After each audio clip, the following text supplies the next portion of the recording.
Hello दोस्तों, आप सभी का स्वागत है ज्ञान स्टोरी चैनल में। चैनल को सब्सक्राइब जरूर कर ले। हिंदू धर्मग्रंथों और कथाओं के अनुसार भगवान शिव और भगवान विष्णु दोनों ही सृष्टि के लिए अहम भूमिका निभाते हैं, लेकिन इन दोनों को लेकर सबके मन में अक्सर ये सवाल आता है कि सृष्टि से पहले भगवान विष्णु आए या भगवान शिव। साथ ही लोग ये भी जानना चाहते हैं कि इन दोनों में श्रेष्ठ कौन है। तो चलिए जानते हैं।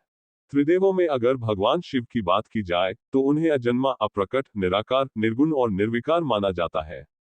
जब हम शिव कहते हैं तो निराकार ईश्वर की बात करते हैं। जब हम सदाशिव कहते हैं तो महान ईश्वर की बात होती है, और जब हम शंकर या महेश कहते हैं तो वह सती या पार्वती के पति महादेव की बात होती है।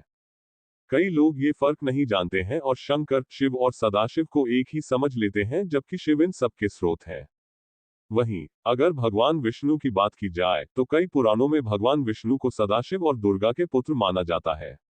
दरअसल शैव संप्रदाय भगवान शिव को मानने वाला और वैष्णव संप्रदाय भगवान विष्णु को मानने वाला अपने अपने देव को श्रेष्ठ मानते हैं।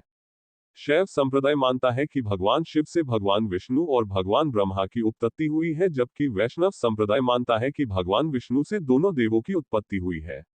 विष्णु पुराण, श्रीमद् भागवत, श्रीमद् भगवद गीता, ब्रह्मवैवर्त पुराण आदि में विष्णु को ही उत्पत्ति करता मानता है, जिससे ब्रह्मा और शिव दोनों ही उत्पन्न हुए हैं।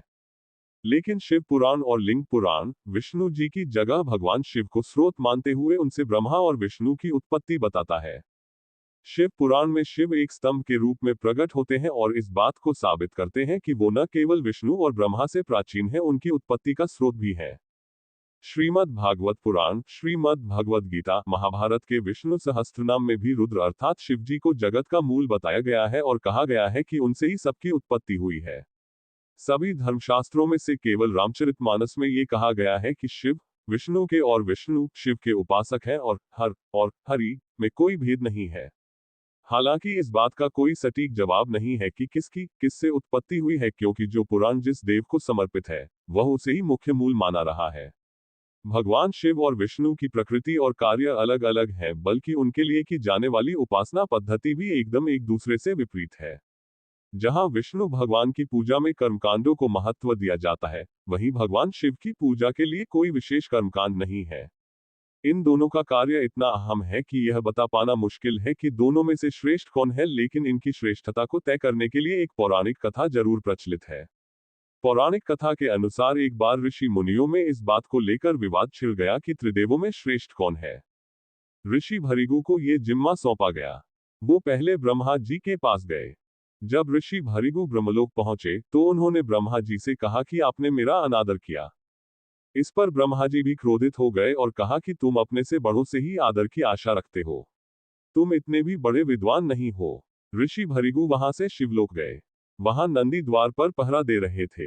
ऋषि भृगु ने जब उनसे शिवजी से मिलाने की बात कही तो नंदी ने कहा कि शिवजी ध्यान में है। ऋषि भृगु क्रोधित हो गए और जबरदस्ती अंदर प्रवेश कर गए।